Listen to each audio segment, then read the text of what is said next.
This is the Morning Drive Podcast from Double T 97.3, presented by Cantex Roofing and Construction. I'm Mike Hebert, owner of Cantex Roofing and Construction. Every day is game day, and we'll get it right when it comes to your roofing, construction, windows, and mirrors. Call Cantex Roofing and Construction today. Together, we are one serving you. Hey, good morning. It is the Morning Drive on Lubbock Sports Station, Double T 97.3 and Double T 97.3.com with Jamie Lent and Jeff McGuire. I'm Chuck Heinz. The docket today will feature Lady Raider basketball. It's Education Day today.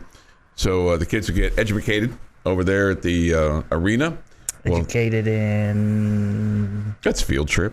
Get you out of... I mean, it's education. I mean, it gets them exposure to a college campus and, you know, gets, you know, some of these kids that maybe have never been to the arena inside the arena. And, you know, kind of gets them ingrained, indoctrinated, you know, all those kinds of things. I was going more for educated in the value of, you know, mom gave you $10. Okay, you can get popcorn and what else? Yeah. Okay, right. So figuring out, you know, now don't get the most expensive thing because then you're not getting anything else, right? You know? And don't get the chicken fingers because you can't, if you only got $10, you can't get a drink too. Right. Or maybe the educated in how to eat cotton candy without having wipies from mom nearby. So how to eat the cotton candy without getting all over your fingers and all over your shirt and all that good stuff. Right.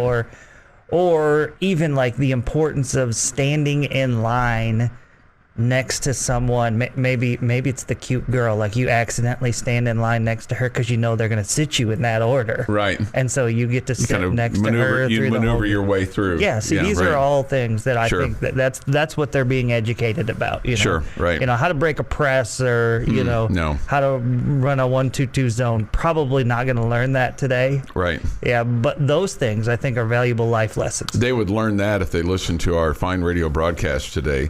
We'll have coverage on both 100.7 The Score and on 107.7 Yes FM. Coverage begins at 11. Tip time is at 11:30. Jamie, they're expecting 13,000 kids at the arena today. Yes. And from basically, I think at least 60 miles out, maybe a little bit more. So if you're going to the arena today, I mean, strategy for you if you're a townie. Make sure that you get there just a little bit early because the school buses have a tendency to clog up the lanes. If you have a north side parking pass, my advice to you is to come through campus and enter on the north end as opposed to going down Indiana and trying to maneuver it that way. Just because it's been my experience that you get yourself behind these school buses and you're in a long line, and good luck to you. So. Today's opponent is Incarnate Word, and we may have a word on them or two, but they are a very methodical, patient team that is very well disciplined, doesn't turn the ball over, and so they try to limit possessions and kind of not necessarily take the air out of the ball, but they're just a mechanically good basketball team. So you have that to work with today, and then for the Lady Raiders, the distraction of what they're going to go through later on this week. It's not, don't feel sorry for them because they're headed to Maui on Friday. And so the distraction in their mind of, okay, just got to get through this game. And then we can get on an airplane and go to the beach for a couple of days before they start playing games next week against Tulsa and Oregon State in Maui. So they'll be looking forward to that. And they're coming off of finals, and Coach Gerlich did say yesterday that they're, I think, just kind of mentally kind of worn. She didn't use the word mentally worn out, but just kind of. I think just kind of, and I wouldn't say brain is full or anything like that, but just, you know, the exhaustion or the stress or the whole process of going through finals. So just that. But they'll be on the floor today. Tip is at 11:30, and again should have a great crowd. Just a couple things about last night. Continuing on. Tech with 3 in double figures last night, led by Warren Washington. He had 18 points. If you'd have told me, like if you'd have covered up the score sheet and said, how many shots did Warren Washington miss last night? And these were all point blank. I sure thought he missed more than 2, but the box score says 8 of 10 last night. Now, granted, I'm sitting in the upper deck and trying to be, concentrating on what I'm doing, and really not. There wasn't anybody around us. I mean, there's literally nobody in front of us, beside us, behind us. But we had some. What was that? Some sort of Russian torture for you? We had people come by and say hi, like our friend Carl from California. He was at the game. So Carl in Lubbock, he came over and shook my hand, and I know I didn't even get to have discussions with anybody around me about what are they doing down there, or anything like that. So it was like wow, so it was pretty crazy. But he played 30 minutes. He had a double. He had 18 points and 12 rebounds. He only turned it over 3 times. He did have an assist. He did have a block shot, and his plus minus was the highest of the team. When you lose a player, one that's as important as Devin Cambridge was to the Red Raiders, it's not all about one guy. You just need everybody to kind of step up a little bit. And I thought you saw that from a few different guys last night, Warren Washington being one of them. We know he's have the potential to be a big-time impactor of the game, and it just feels like at times this year he's kind of faded away. You go back to the Butler game where he was making silly decisions defensively out on the perimeter that got him quality time on the bench, and he just hasn't been as big of a factor. But I thought last night he played within himself, didn't try to do too much.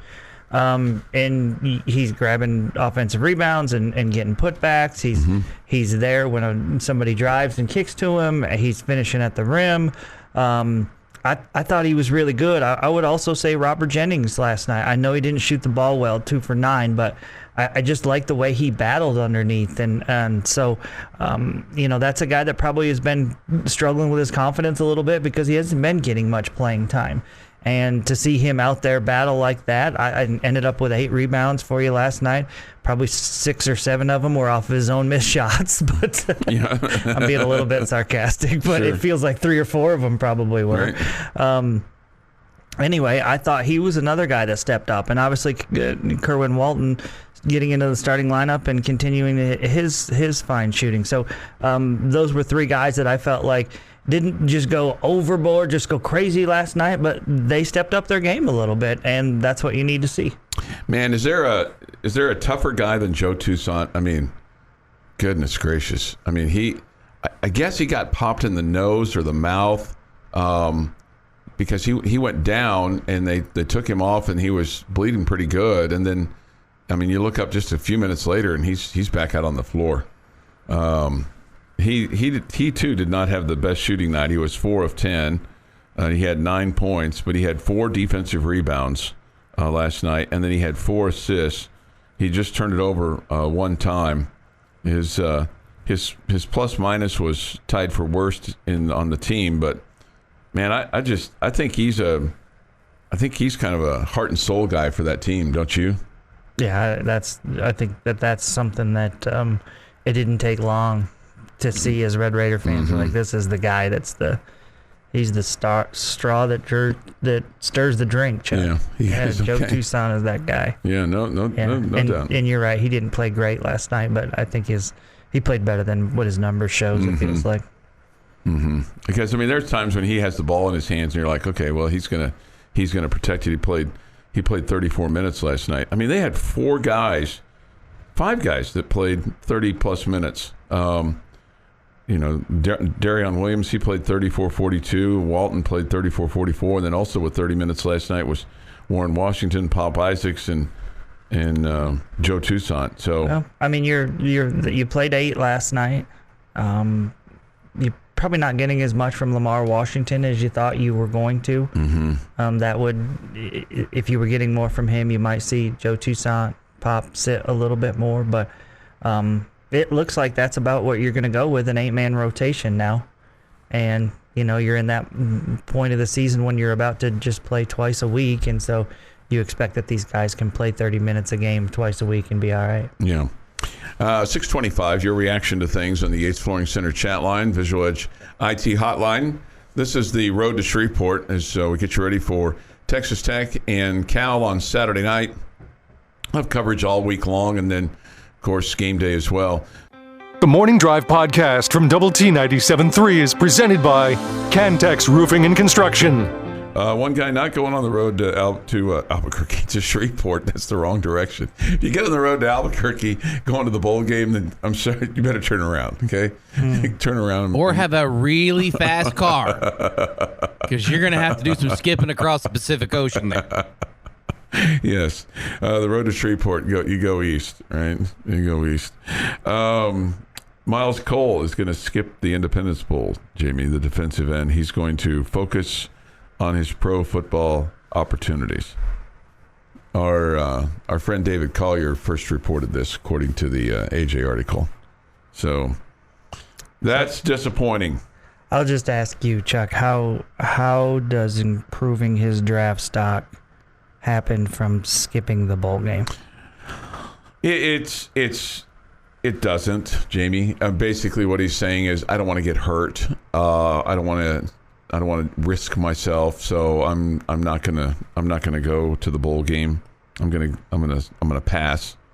Hopefully, if he got any bowl swag, he gave that up. This is a guy that he went to high school in Shreveport. You would think that he would want to go back there and play in front of his hometown friends and family and old coaches and things like that. He also was a guy that spent 4 years at Louisiana Monroe and then 2 at Texas Tech. So he took all the benefits of being a college athlete, of a red shirt and a COVID year, but then says, not so much on playing in this bowl game. Disappointing. Yeah, I mean, I guess if I'm fine with guys saying I don't want to get hurt or whatever, but just don't hide behind them preparing for the NFL draft. You're not preparing for the NFL draft, especially somebody that's a fringe player. You would want them to have more film on you, an opportunity for you to play really well and do all that against another Power 5 team and all that. Mm-hmm. But I don't know. I guess just fear of injury. I mean, then that's what I'm assuming. I mean, that's what you have to. Why should play any of the games? Yeah. I mean, if you're hurt, okay. If you're hurt, that's a different. That's a completely different deal. It's like Jalen Hutchings. I mean, he had knee surgery. He's not going to be available. Yeah. You have other guys that have put themselves into the transfer portal that now are not available. Duran Bradley, Miles Price, Monroe Mills. But you have 2 guys in the portal that are going to play for you. Yeah, right. Which I think is cool, and Cameron Valdez and Loic Fungi. Yeah. So, and who knows? Maybe they'll kind of, upon further review it. Just listening, I've not talked to him or been around him or anything along those lines, or the team.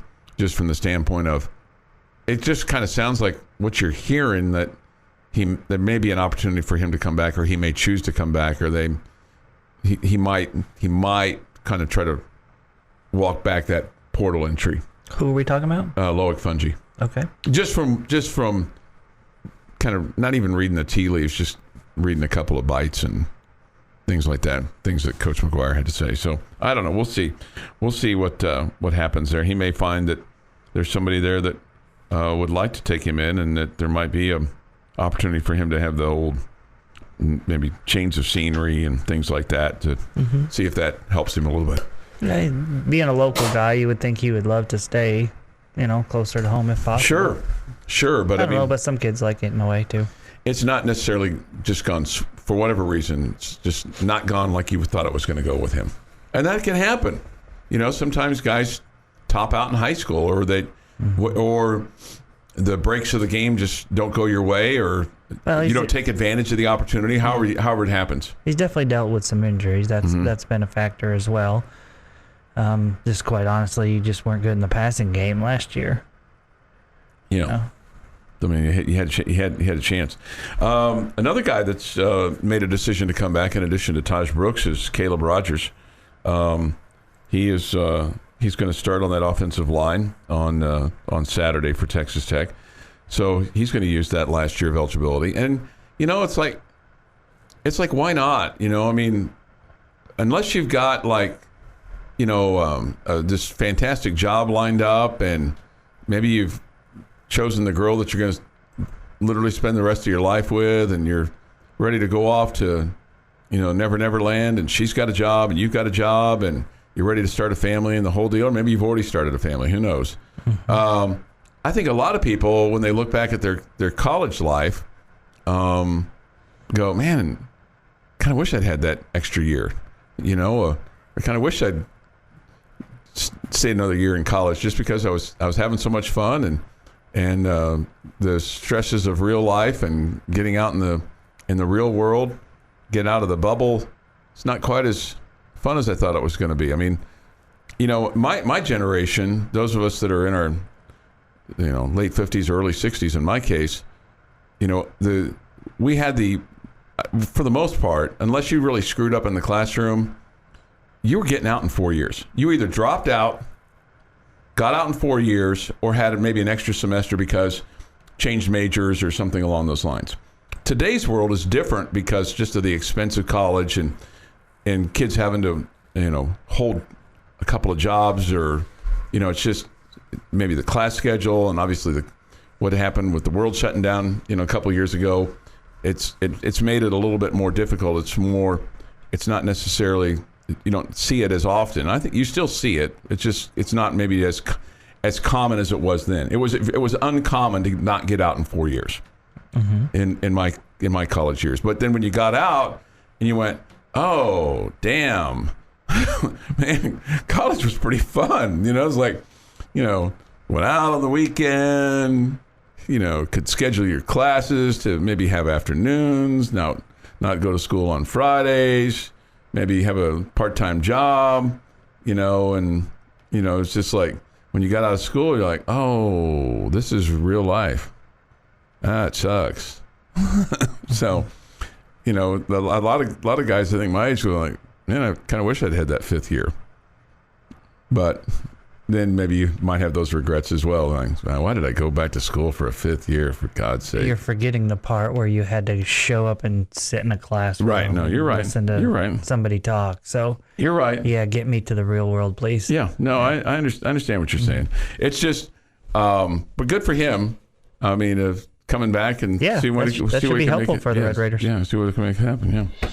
Your daily dose of sports and fun. This is the Morning Drive Podcast from Double T 97.3, presented by Cantex Roofing and Construction. The road to Shreveport on Double T 97.3 and 100.7 The Score is brought to you by Pollard Ford, Hub City Body Shop, Viva Land Group, McGavick Nissan, Twin Peaks, and Wild West Harley Davidson.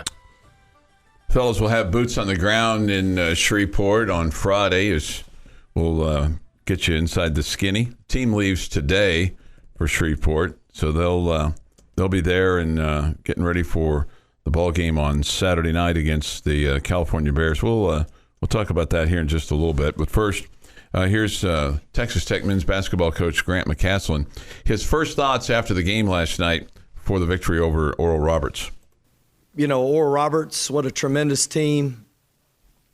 Coach Springman, my buddy over there, Sam Patterson, that helps out the offense. So they're just hard to guard. And guarding the three-point line, we knew was going to be the key to the game. And I thought we made it difficult in stretches, especially on McBride. Like, McBride didn't get a lot of looks, and we guarded him well, but we just didn't do a good enough job guarding the three-point line, is the bottom line. But two areas that I felt like we could dominate. One was on the glass, 21 offensive rebounds, paint points. Felt like that was a big part of the game because they give up two-point field goals, and how could we leverage the rim? And I thought just the rebounding and our ability to get it to the paint really, and to get to the free throw line, was a big part of this game. Yeah, I mean, they had 23 second chance points last night, Jamie, and did a really good job of getting the ball into the paint. And Oral Roberts didn't attack the paint at all last night. Yeah, just not in their game plan whatsoever. And Red Raiders did a much better job of it. You see guys like Darion Williams and Warren Washington having good nights, and you see those paint touches. You see you talked about it earlier, the second chance points and how you dominated in rebounding. And it's hard to win a basketball game when you're getting dominated in the lane, unless you're just on fire from 3-point range. Yeah. Again, their 3-point shooting kept them in it, but they needed a little bit more balance too. Tech with 32 points in the paint. They had 16. They got a ton late. I mean, there was a point in time where they only had like 2. They got like 8. Wasn't probably after the first possession, right? Yeah, right. Well, it was in the second. I know, I'm just messing. I know, with second half of the second half.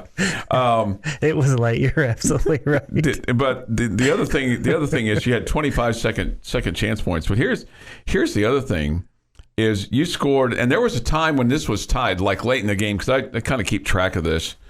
I drive my wife nuts, going, hey, I mean, I'm giving her analysis up there, and then I remind her, hey, I mean, you're getting stuff that like nobody else is getting. She's like, oh, just pinch me. Just, I can't, I just can't help myself here. But you scored on 36 possessions last night. Both teams had 63 possessions. So you just sit there with your phone while you're at the game, 30, looking at stats. I'll look at some numbers. Yeah, well, I kind of look at some numbers. Here, do you know other people who do this? Probably not. 1.3. Well, you keep score during a baseball game. Yeah, when I'm broadcasting it. Like when you're at the game, right? You keep score. Like when I'm broadcasting it. But if you just went to the game, like if you went to a Ranger game, do you keep score? No. Oh, okay. Well, do you kind of? Well, I'm interested. Okay, I'm fascinated by that. Okay. But you scored on 1.3 points per possession. Anything over 1 is considered very good. Very good. Oral Roberts was at 1.2 points per possession last night. But the other thing, and this really disappointed me last night. Yeah, probably both coaches defensively would not be at all happy with those numbers and feel like they didn't do a great job defensively. Right. The one last thing here, 48. So that's going to be. You had, if I'm doing my math real quick here, right, you had 10 threes, that's 30 points, 18 free throws, that's 48, and then you had 32 points in the paint. That's 80 points. You had one mid-range field goal last night. One. There was a long stretch where you didn't have any. So I was hoping for 2 things last night. Tech to not have any mid-range 2s, and your opponent not to have any free throws. And the rest of us were just, I don't know, hoping for a win. Well, I was hoping for a win, too, but I'd kind of already assumed that. And an entertaining game, which we got. Yeah. Which we got. That was Oral Roberts was good. I mean, the fact that they took K-State to overtime shows that they were a good team. Sure. So I expected them to give the Red Raiders a challenge. How about, and I don't know, maybe it's the way that Oral Roberts was playing you last night, because how about the fact that you had just 1 turnover at the half and you finished with 8, and really you probably got 3 or 4 in the last, I don't know, well, you probably got 3 in the last 2 or 3 minutes of the basketball game, and damn near had a couple more. I mean, there were a couple of lucky duck breaks where the ball went off of their leg, and you're like, oh, man, that was. Nobody protested over there on the Oral Roberts bench, because usually a couple of those times it happened right in front of them.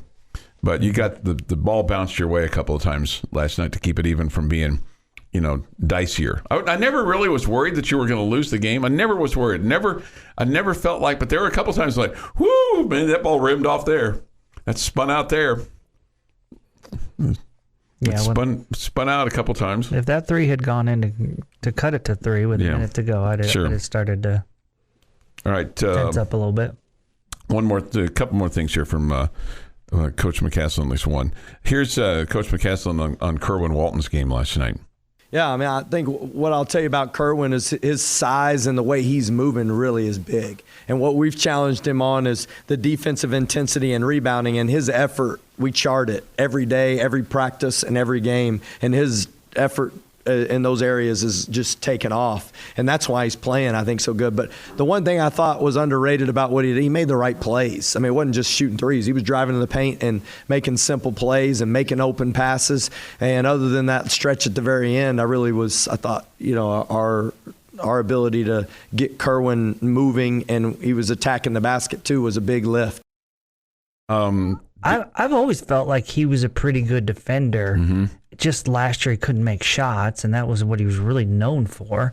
And he couldn't make shots, so he was never on the court long enough to really show you that he's a pretty good defender. But there were two things last night that jumped out to me is that, like Coach was saying there, make good decisions and make the right play or whatever.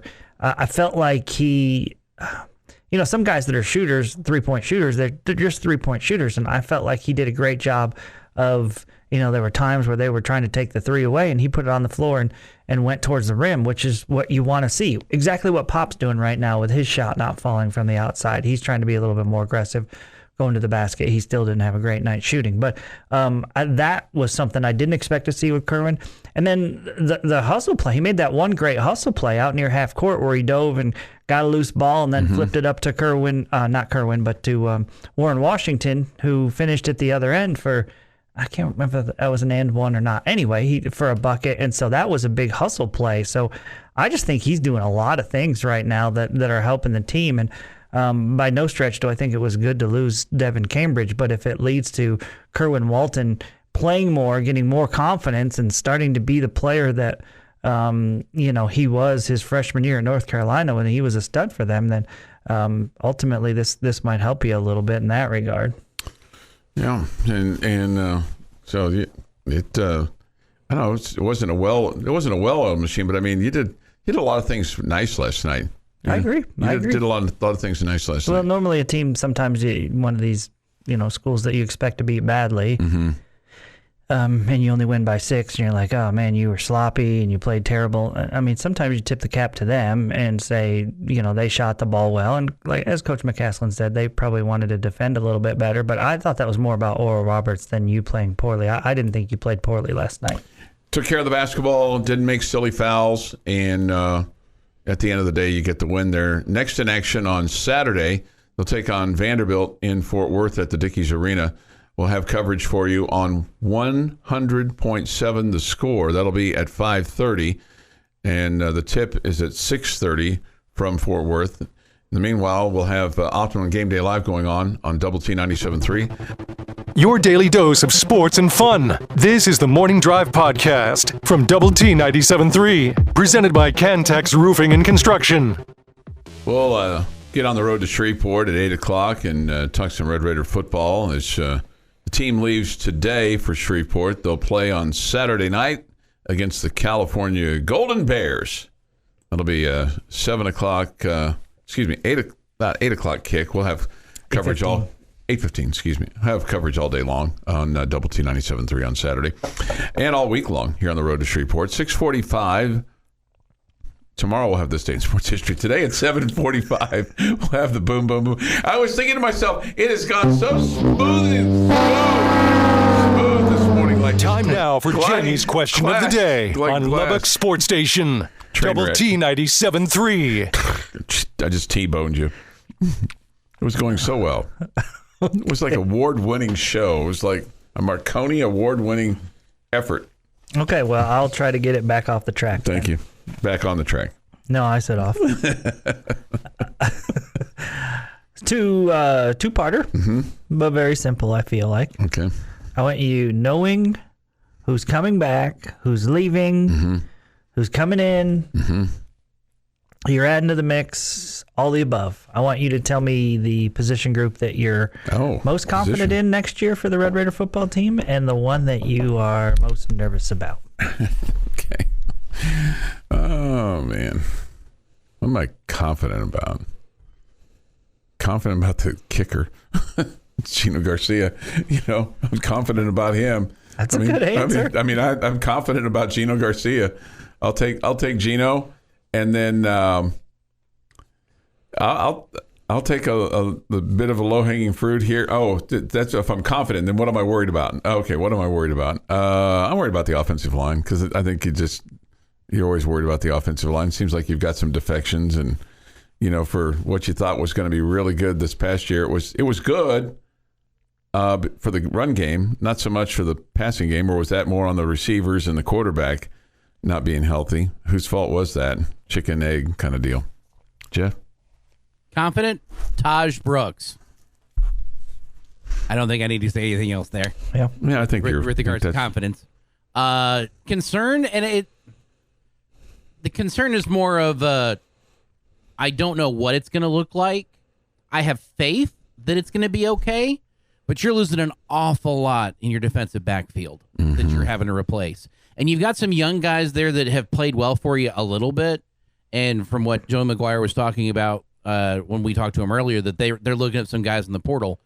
But you've lost an awful lot of experience from a very good defensive backfield that has been one of the keys to your defense.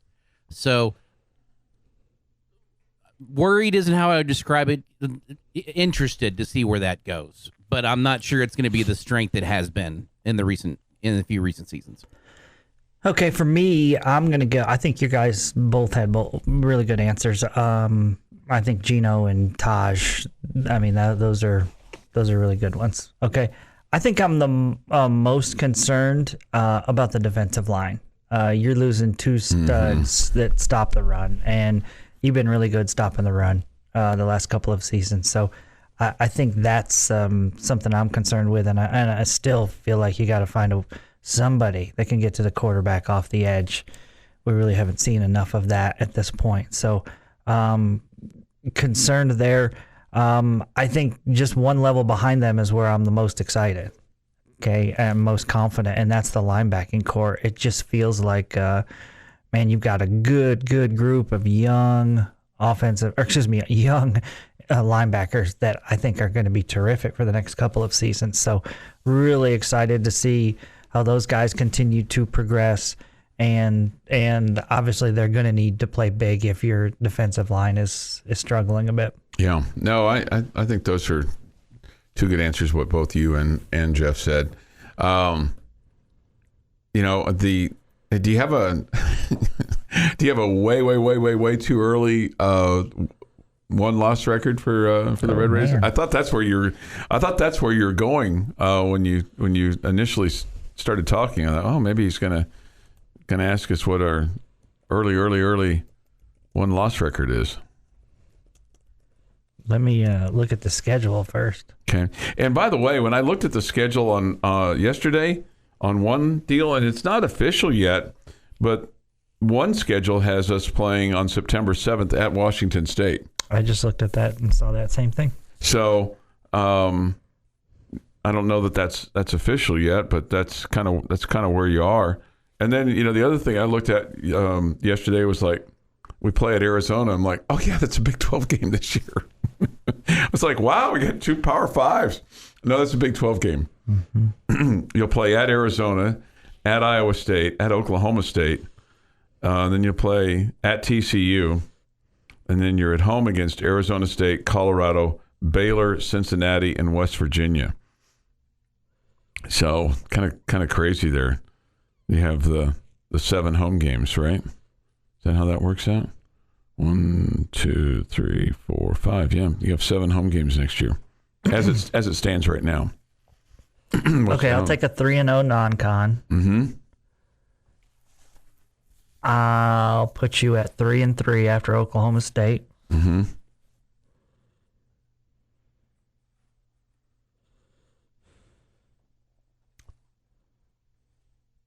You have us losing at Oklahoma State? Yeah. Okay. I was thinking 7-5. Just that was my first kind of glance at things. Man, of the last 6. Well, these are not necessarily the dates. The Big 12 games haven't been announced yet. Oh, the dates have not. Yeah. Okay. So So I had Arizona, Iowa State, and Oklahoma State as losses. Okay. Okay. All right. So that would put me at 3-3. Yeah. I look at the other 6. Mm-hmm. Why are you losing any of them? Arizona State, Colorado, Baylor, Cincinnati, and West Virginia. I mean, West Virginia, Cincinnati, Baylor, Colorado, Arizona State, all at home, and 1 at TCU. Mm-hmm. So I got 9-3. 9-3. Okay. Wow. Sign me up for that. I'd take that today. Man. I don't actually think that you'll win all of them. Mm-hmm.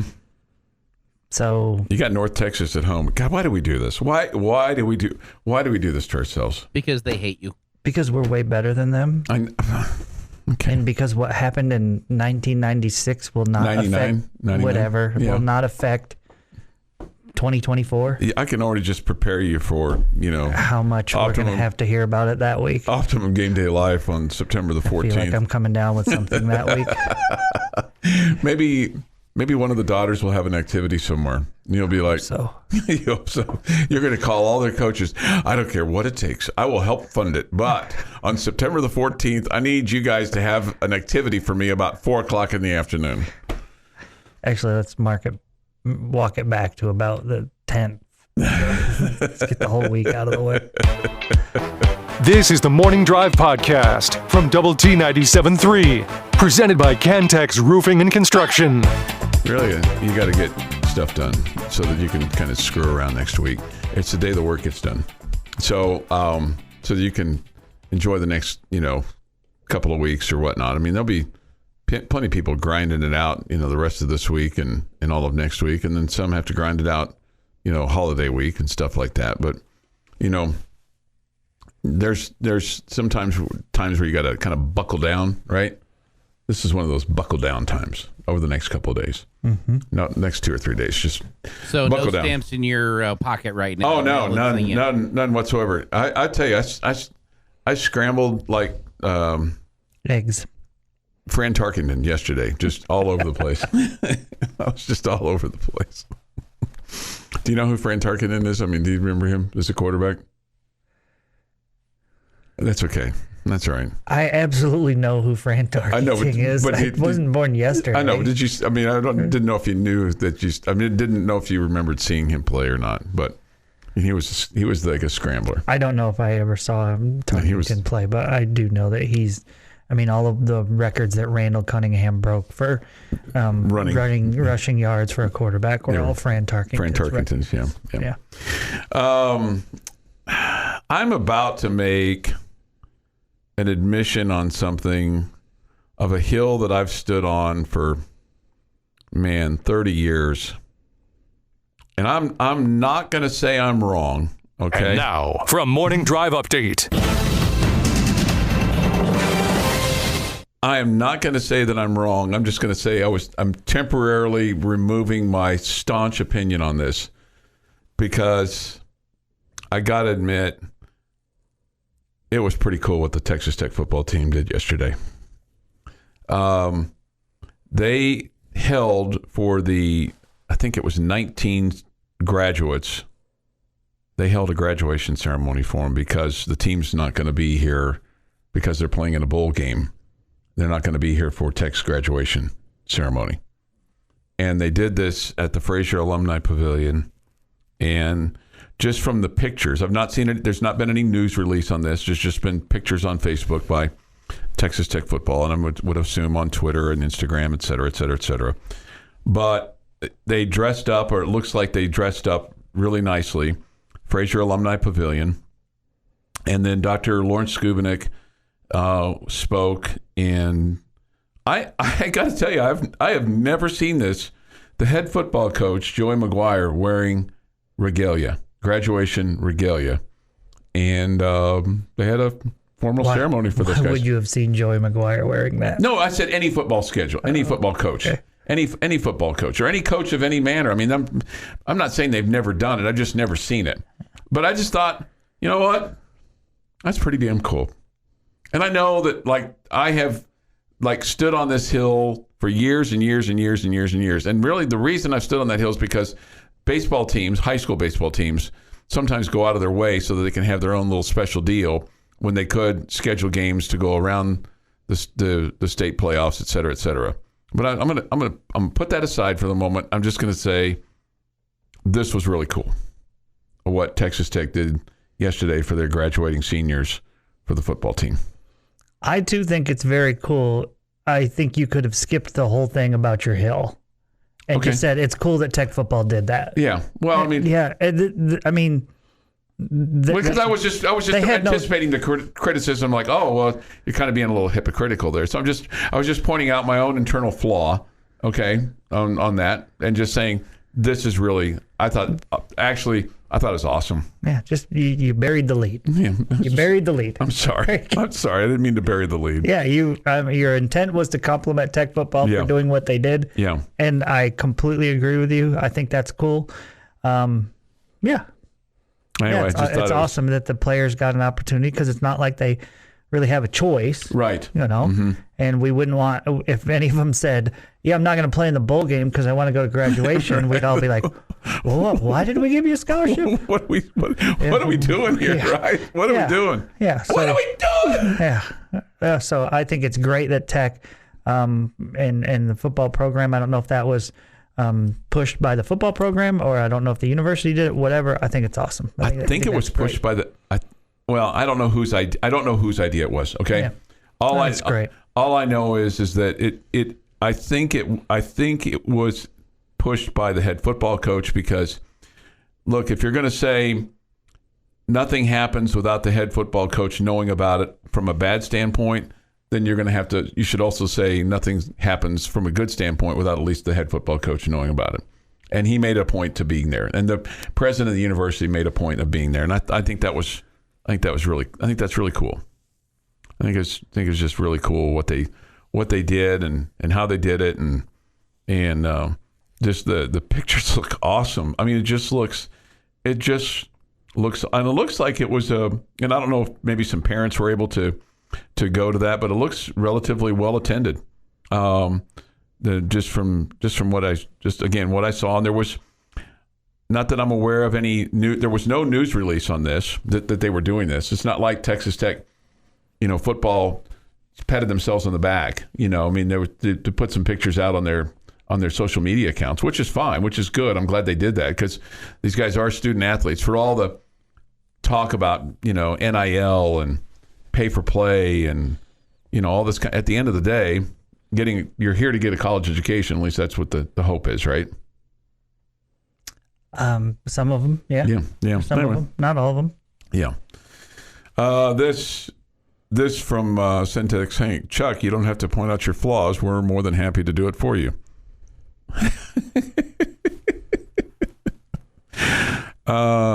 Which is why I think Chuck felt the need to say something. Yeah. Because someone on the chat line would have brought up the high school baseball teams. How would that be different? Yeah.